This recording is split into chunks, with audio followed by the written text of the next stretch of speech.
Dario, thank you very much for coming on to speak to us on the Business Worth and Mindset podcast. You've got quite an inspirational story to share with our listeners, so it'll be such a pleasure to actually hear that. And in terms of the format, I think it's normally, our listeners sort of resonate well by studying, hearing about your story, your journey from humble beginnings to where you are now. So in a way, it sort of helps them to put things into context in the way that, if Dario has come through this path, and it's maybe similar or resonates with them, then it gives them that inspiration and hope that, there is probably, hope for us that we can actually achieve certain things as well. So as we go with that, we then get to pick up within there, like the successes, the challenges, and the things that can actually help people to actually break through into their success as well. And then we get to talk about, the mindset aspects, which, is quite key and you're quite an expert on. And also, the key communications and your offering as well, and how you can help some of our listeners as well. So, if we pick it up from there, if you just walk us through your story, we'll get to just pick it up from there and talk about various aspects within that. Okay, well, oh my God, where should I start? Ultimately, I used to live in Switzerland, and I grew up in Switzerland, and I ended up traveling overseas and living in Australia. And for about 15 years. So during my time in Australia, the first few years I was successful personal trainer, had a franchise with Fitness First, and successfully, build a business with that.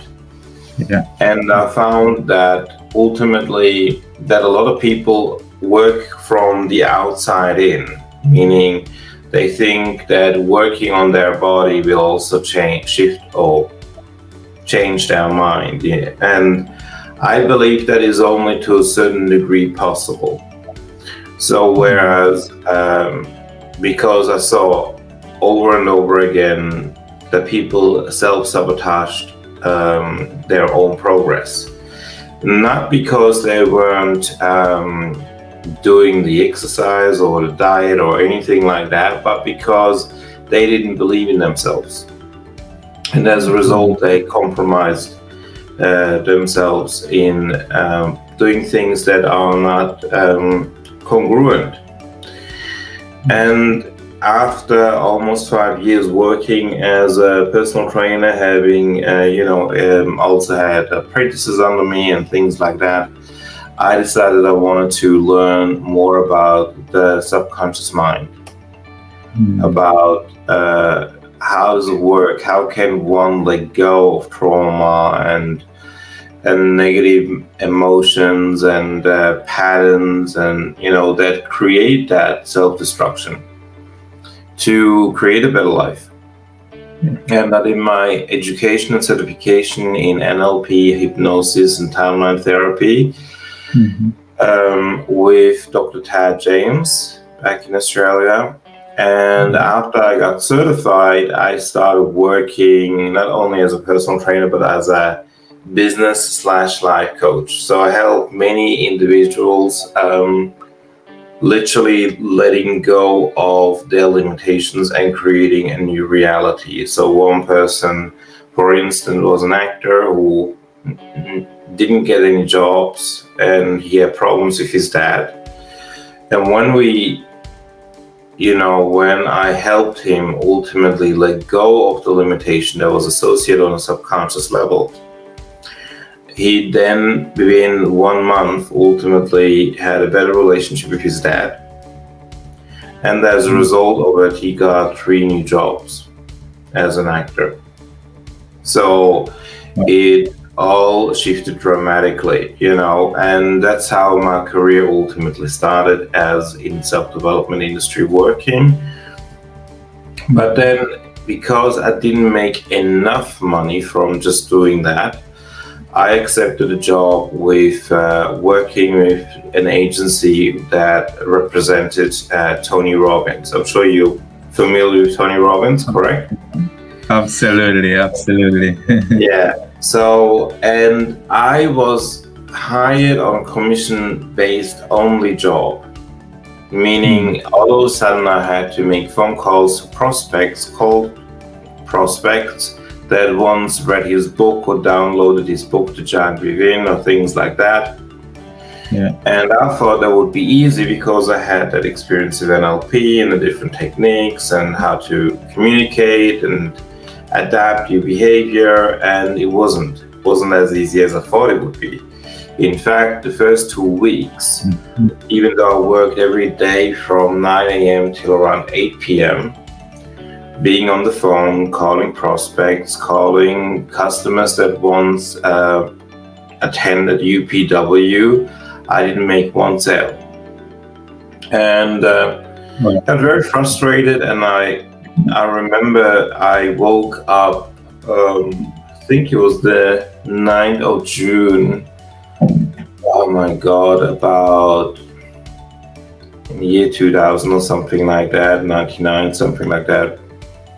And saying to myself, either I'm going to make a sale today, I'm going to quit this job and do something else, even like a paid hourly job where you do waitering, bartending, customer service on the phone. And having that determination in my mind, knowing that that's what I'm going to do. And I remember going back to one person that I had a good conversation with over the 2 weeks. I had several good conversations, but one person, she attended 1 year ago also UPW, and she wanted to ultimately do Date with Destiny. And I thought, why not follow her up? And so I did. And each time she had a question, I would put her on hold and go to my supervisor, Sarah, and go, Sarah, if she cannot come in 6 months, can she reschedule? Yeah. And Sarah would go, yeah, absolutely, not a problem. Okay, back to the phone. Yes, you can, and so on. So I kept doing that because it was A, the first time that I had that kind of conversation, and B, she asked questions that I still didn't know. And then I finally had the opportunity to ultimately ask her, so are you ready to now book yourself in for Date with Destiny? And she said yes. Now, for me, that was a breakthrough moment, because the fact was, if I would have not made that sale and not got that $1,000 commission, I would have had no money to pay my rent. I had about $300-400 left on my bank account. The rent was, I think at the time I had to pay $800. So, ultimately that was like I had that breakthrough, and that moment I was able to get myself paid for the first time since working for that company. I was super excited, and it was just like the penny drop for me right then and there. It wasn't about how do I apply NLP. It was about trusting myself on a subconscious level that I can be that person to ask the right questions and guide the conversation so that the person can get there without doing the arm twisting, without doing what people learn from Grant Cardone and co. In regards to manipulating people. Yes, you can always manipulate people, but the question is, do you still want to look yourself in the mirror in the morning and say, I do it with integrity? Or do you want to look in the mirror and say, I am a ripoff? And I didn't want to do that, you know what I mean? So, and from there on, I started ultimately succeeding with my sales. My approach changed, my confidence changed, of course. I ended up making a lot more sales. I made an average of about $5,000 to $10,000 a month from commission. Now, not every sale gives you $1,000. I mean, that was of a price tag of $6,000. UPW, you had tickets for $1,000. So, but still, I made on a regular basis, made $5,000 to $10,000 a month on a monthly basis. And that's how my career in sales and self-development has started. And from there, I got referred to other companies to work with. Now it's used to be, the name of the company used to be Universal Events. Now it's Universal Stars, I think they called. And then I worked with 21st Century Education, and I got up the ladder. Eventually I got Universal Events a job with a regular pay plus commission. And the same with 21st Century Education. I ended up being a sales trainer and coach there, helping the acquisition team to go from, making, put it this way, they made maybe 20 phone calls a day, had maybe 5 conversations, and all of them were like not resulting in any, in any appointments at all. For the sales team to making, 40, 50 calls a day, having about 10 conversations, and ultimately making on average between 3 to 5 appointments for each salesperson. And that change happened within 2 weeks. So not months, but 2 weeks after I started with the company working with them. And so I got very successful in my own right. And even though I was successful in my own right and, made good money and had an impact, I realized that the system is flawed. That even the small companies that grow, like 21st Century, I mean, those are all small companies. They grew exponentially because of the sales they made with the team, Sales is the heart of the business. So the more sales you make, the more money you have and the more you can do. And even though they grew from being small to a medium-sized business, the CRM wasn't good organized in serving the customer. There was no transparency within the company. There were different departments that worked against one another. The bookkeeping worked against the sales team. The marketing was in competition with the sales team. The management was in competition with the entire company's philosophy. So the management had a different philosophy than the company represented. It was not congruent in that sense. There was always conflict, and the customer was the one that actually suffered from it, and when I saw that, I didn't know what can I do to change that, because I wasn't the business owner. I wasn't the person that can actually go in and change the structure. And I thought to myself, I don't want to work like that. But at the same time, I felt stuck in that place where you need the job to make the money, and on the other hand, you're not really happy with it. And so one day, I worked for companies for about 10 years. During lunch, all of a sudden, I felt a change in my face happening. I had a cramp, and then all of a sudden one side of it was numb. And I thought I had a stroke. So I went up to the manager, said, listen, I don't know what's happening with me right now. I think I have a stroke. They brought me to the hospital in Melbourne, which is only like 4 or 5 minutes drive away. The ambulance came, they checked me, we got there. Then the doctors and nurses were around me talking about what it could be. They made a scan of my brain to check if it was a stroke or not. And I remember during those 3 hours while I was there, I felt like it was like a lifetime. It was like going on forever. And I asked myself during the time while they were, talking amongst each other, and I was waiting for the results to be, to